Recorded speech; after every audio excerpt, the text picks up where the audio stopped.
तू ही मोरे पियावा से पियावा, तू ही ना हमारे पियावा हो, तू ही ना हमारे पियावा हो मोरे पियावा।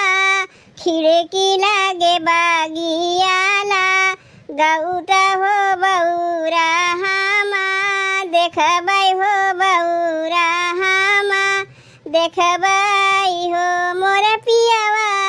खिड़की लागे बागियाला गौता हो बौरा हामा, देखबाई हो बौरा हामा, देखबाई हो।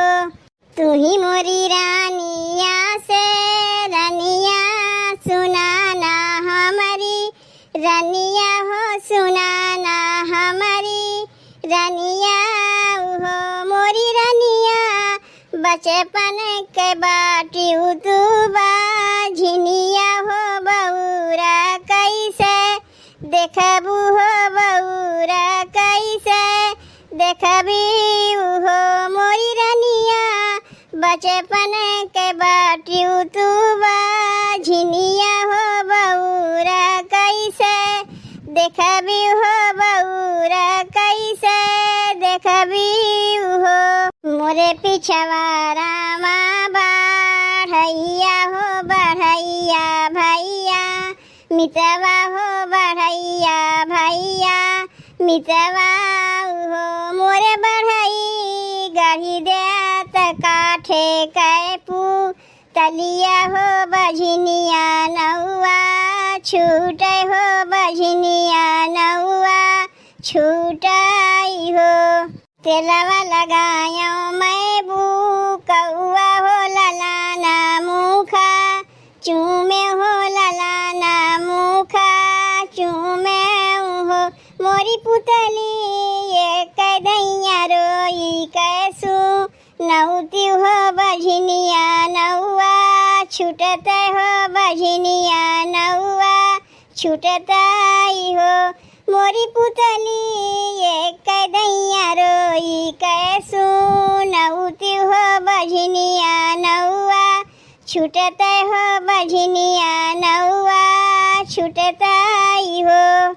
नाही मैं जन्म्यो तोहरे कोखिया, नाही आऊ दरिया हो, नाही आऊ दरिया हो मोरी सखिया।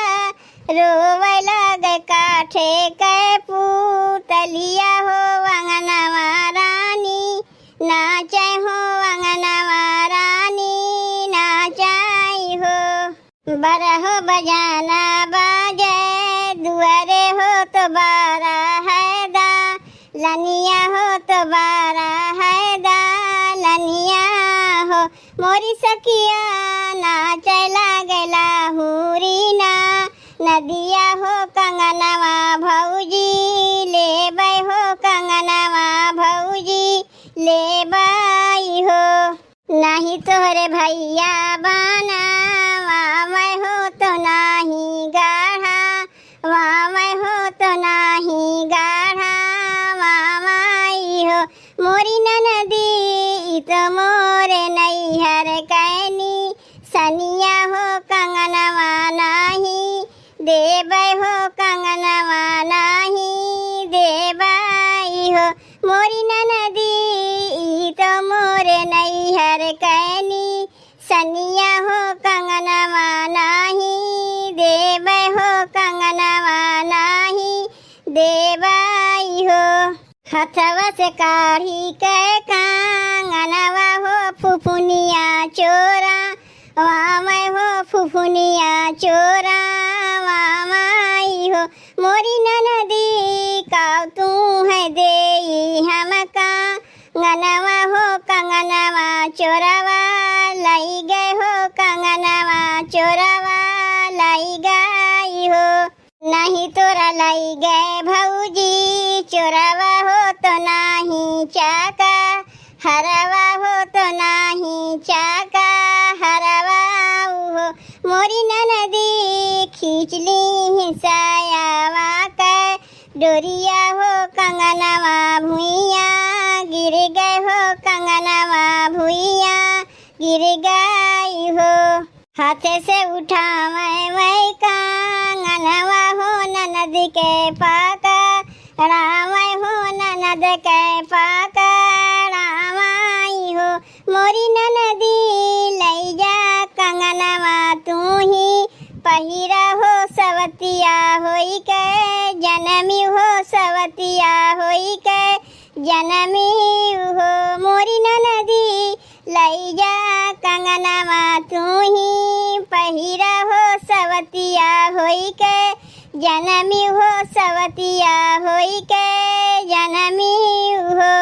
तब भैया बहनी अवधि सोहर गीत कैसन लाग? अगर अच्छा लाग हो चैनलवा के सब्सक्राइब और वीडियो के लाइक जरूर कर जाओ।